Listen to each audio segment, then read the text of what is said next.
It's November 1939, and in Moscow, Stalin has just given his troops a very specific set of orders. Don't get too comfortable in Finland, because you'll be home by Christmas. He's not exaggerating for morale. He actually believes it. The math seems simple, though. The Soviet Union has 170 million people. Finland has 3.7 million. That's not really a war. That's a rounding error with a rifle. Soviet commanders are so confident they load a marching band onto the train, ready to play Stalin's victory parade straight through the streets of Helsinki. Some units don't even bother packing winter coats. Why would you? The war is supposed to be over in 2 weeks. Nobody, however, sent Finland the memo. Because over the next few months, a country roughly the size of Montana is about to hand the largest army on Earth one of the most humiliating defeats in modern military history. And they're going to do it mostly on skis, in temperatures of -40 degrees, with a guy who's about to become the deadliest sniper who ever lived. To understand why a country of 3.7 million people is about to go to war with one of 170 million, you have to go back a few months, to a deal nobody in Finland even knew existed. In August 1939, Nazi Germany and the Soviet Union sign a non-aggression pact. Publicly, it's just two dictators agreeing not to fight each other. Privately, it comes with a secret protocol that carves up Eastern Europe like a pizza, and Finland lands squarely on the Soviet Union's slice. Stalin's reasoning isn't purely about conquest. Leningrad, the USSR's second largest city, sits just 23 miles from the Finnish border. Stalin wants that border pushed back, and he wants Finnish land to build his buffer zone. He offers Finland a trade. Hand over strategic territory near Leningrad, and the Soviets will give back a larger, less useful chunk of land elsewhere. It's not a terrible deal on paper. Finland says no anyway. National sovereignty, it turns out, isn't really up for negotiation. So Stalin manufactures a reason. On November 26, Soviet artillery shells a Russian border village called Manila. The Kremlin immediately blames Finland for the attack and demands an apology. For an attack the Soviets almost certainly staged themselves. Finland offers to investigate jointly. The Soviets aren't interested in an investigation. They're interested in an excuse, and now they have one. There's just one problem, and it's a big one. 2 years earlier, Stalin gutted his own military. Between 1937 and 1939, he had roughly 3 out of 5 marshals, the vast majority of his senior generals, and tens of thousands of officers executed, imprisoned, or dismissed. Not for incompetence, but for the crime of being popular, capable, or simply insufficiently loyal. What's left of the Red Army's command is inexperienced, terrified of making decisions, and desperate to avoid the appearance of failure. Stalin doesn't know it yet, but he's about to send a beheaded army into a forest in the middle of winter against men who grew up on skis. On November 30th, 1939, the invasion begins. At dawn on November 30th, without a declaration of war, Soviet bombers hit Helsinki and 5 armies pour across the border of 4 separate fronts. It's the largest invasion force the world has seen since World War I kicked off, and it's aimed at a country you could drive across in an afternoon. The numbers are almost comedic. Roughly 425,000 Soviet troops backed by thousands of tanks and nearly 4,000 aircraft against a Finnish army of about 300,000 men with 32 tanks. 32. Some Finnish units are issued a rifle and told to find their own ammunition. Stalin is so confident this will be a formality that, on day one, the Soviets install a puppet government in a captured border town, ready to be installed in Helsinki the moment the liberation wraps up.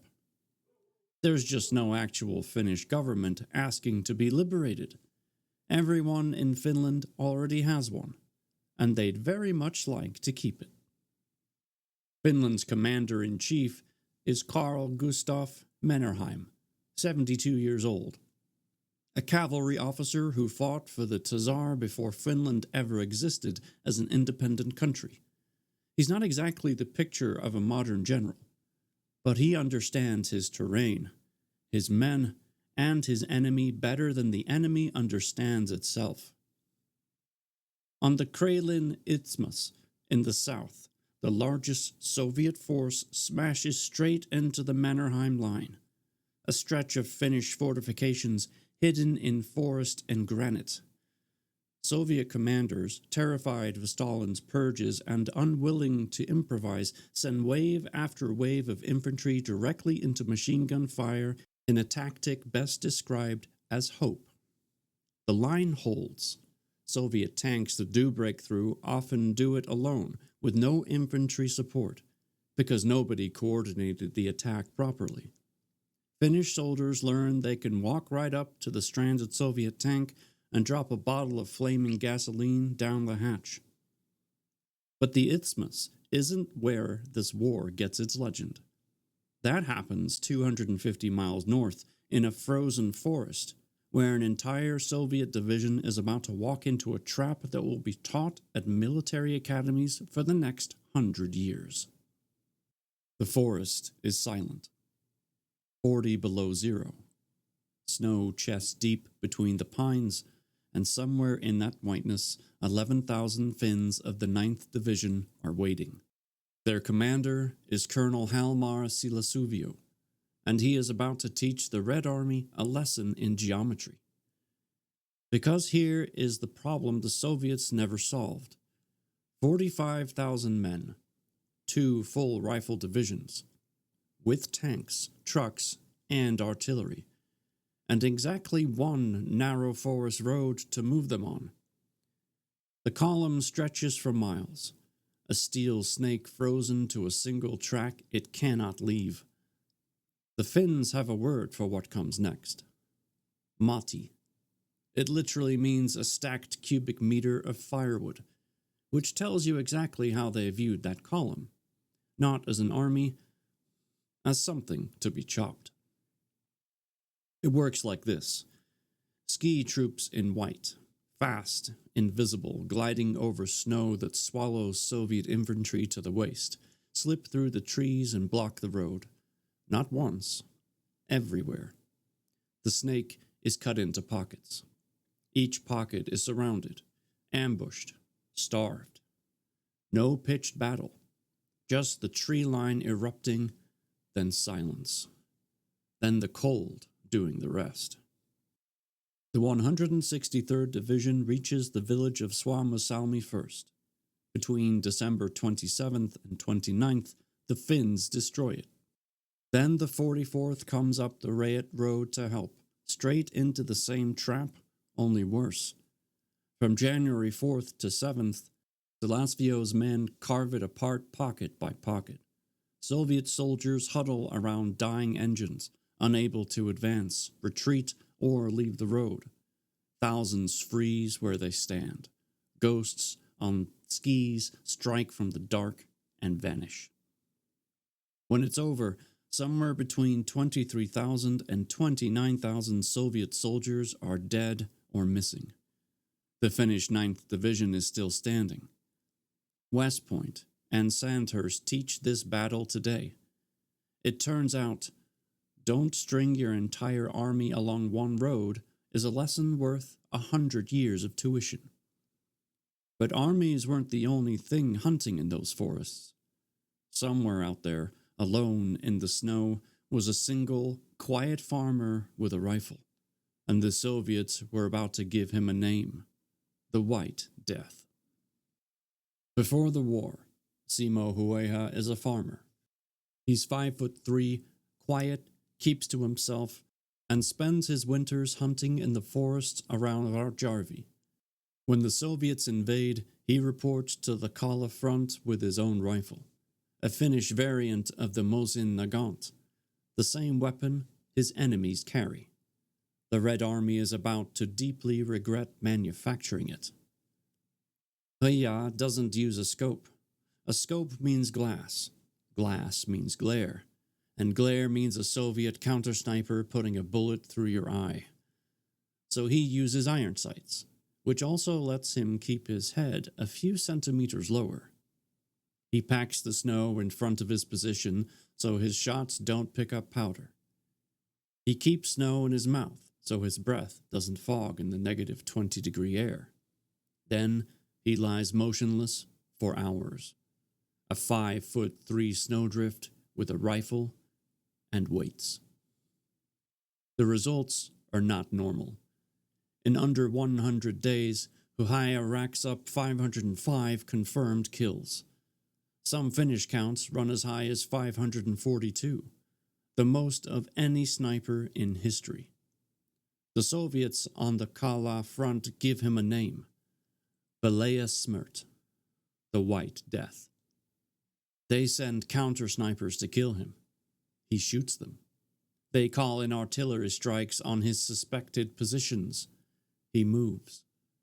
At one point, they are shelling entire sections of forest to eliminate one man, which is less a military tactic and more an exorcism. On March 6, 1940, a Soviet explosive round finally finds him, tearing through his lower jaw. The soldiers who pull him out of the pile of bodies notice his leg twitching. He wakes from his coma on March 13th, the exact day the war ends. He lives another 62 years. But while Huhaya is stacking his tally in the snow, the rest of the world is watching this war with its jaw on the floor and doing almost nothing about it.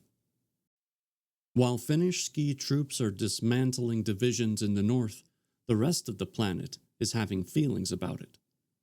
When Soviet bombs fall on Helsinki, Foreign Minister Vyacheslav Molotov goes on record with an explanation. Those aren't bombs. The Soviet Union is airdropping humanitarian food deliveries to the hungry Finnish people. The Finns, staring at their burning capital, decide to take him at his word. They nicknamed the Soviet cluster bombs Molotov's breadbaskets. And when they start greeting Soviet tanks with burning bottles of gasoline, they name the weapon accordingly, a Molotov cocktail. A drink, they say, to go with the food. It's the greatest act of branding in military history, and Molotov's name is still attached to it a century later. The sympathy gets more official on December 14th, when the League of Nations expels the Soviet Union, making it the only country ever kicked out.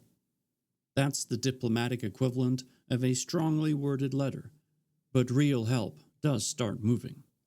Roughly 13,500 foreign volunteers make their way to Finland, over 8,000 Swedes, about 1,000 Danes, nearly 900 Norwegians, plus Hungarians, Estonians, and a few hundred Americans, though most are still in transit or training when the war ends. Enthusiasm, it turns out, travels slower than an invasion. Britain and France go further, on paper. They draw plans to land an expeditionary force in Scandinavia to save Finland. The plans stay plans. Norway and Sweden, in no hurry to become a battlefield, refuse to let Allied troops march through, and the debate drags on for weeks while Finland bleeds. Aid trickles in. Some aircraft, some artillery, plenty of admiration. Admiration does not stop tanks. And that's the problem. Because while the world is applauding, Stalin has stopped being embarrassed and started being angry. In Moscow, he hands the war to a new general, with permission to do whatever it takes. It's January 7th, 1940, and Stalin has finally accepted that the marching band isn't going to be needed. He hands the entire front to General Semyon Timoshenko, a man with a shaved head, a Civil War resume, and no illusions about what this war has become. Timoshenko does the one thing no Soviet commander has done yet. He stops. For a month, the Red Army doesn't attack. It rehearses. Full-scale replicas of Finnish bunkers are built behind the lines. An infantry drill against them until assaulting concrete is muscle memory. Tanks learn to advance with infantry actually attached. Troops get winter camouflage, proper coats, ski training. It turns out the Red Army could learn. Someone just had to survive long enough to teach it. And then there's the artillery. Timoshenko packs up to 300 guns per kilometer into the key sectors of the Karelian Isthmus and points all of them at the Mannerheim line. On February 11th, the sky catches fire. The barrage that falls on the Finnish lines is among the heaviest the world has seen since the First World War. There is no clever ski maneuver against this, no forest to vanish into on the open isthmus, just granite and concrete being systematically deleted, meter by meter. At Suma, the gateway of Viipuri, the line finally cracks. Within a week, the breach is irreversible. The Finns fight for every trench as they fall back, but the arithmetic they've been dodging for 2 months has finally arrived. Finland has no more reserves. Battalions are down to company strength. By early March, Soviet troops are walking across the frozen Gulf of Viipuri itself. The ice, Finland's oldest ally, now carrying the enemy towards its second city. Mannerheim sends word to the government in Helsinki. Make peace, while there's still a Finland left to negotiate for. On March 12, 1940, in Moscow, a Finnish delegation signs the peace treaty. Back in Helsinki, President Kyösti Kallio authorizes it with the words, "Let the hand wither that is forced to sign such a paper." Within months, a stroke paralyzes that very arm. The terms are worse than anything Stalin demanded before the war.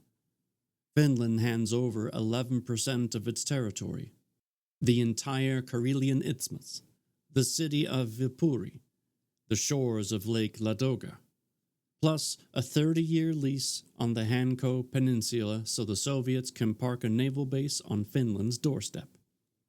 And from the ceded lands, some 422,000 Finns, 12% of the entire population, pack what they can carry and head west. Virtually nobody stays behind to live under Soviet rule. The Soviets win empty land. So Stalin gets his land. Now let's look at what it cost him. This is the scoreboard. Finland, 25,904 dead. The Soviet Union, 126,875 dead by their own official count, and that's the low estimate. Some reckonings push it well past 150,000. Add the wounded and the frostbitten, and the total tops 500,000 casualties. For every Finnish soldier killed, roughly 5 Soviet soldiers died. The victory parade never happens. The marching band, as far as history records, never plays a note in Helsinki. And the most expensive part of the bill hasn't even arrived yet, because someone else has been watching this war very, very closely. A man in Berlin. Hitler looks at the Red Army's performance in Finland and draws a simple conclusion. The purge is worked. The giant is hollow. "Kick in the door," he reportedly tells his generals, "and the whole rotten structure will come crashing down." 15 months later, he invades the Soviet Union. It's the most catastrophic misread in military history, Because the Red Army Hitler attacks in 1941 isn't the one that stumbled into Finland, it's the one that learned from it. Winter equipment, reformed tactics, Timoshenko's drills. The lessons Finland taught the Soviets at -40 degrees would be waiting for the Germans outside Moscow, in the snow, in December 1941. Finland lost 11% of its land. It kept the other 89%, the only neighbor of the Soviet Union in Europe that was invaded and never conquered. Not a bad result for a rounding error with a rifle.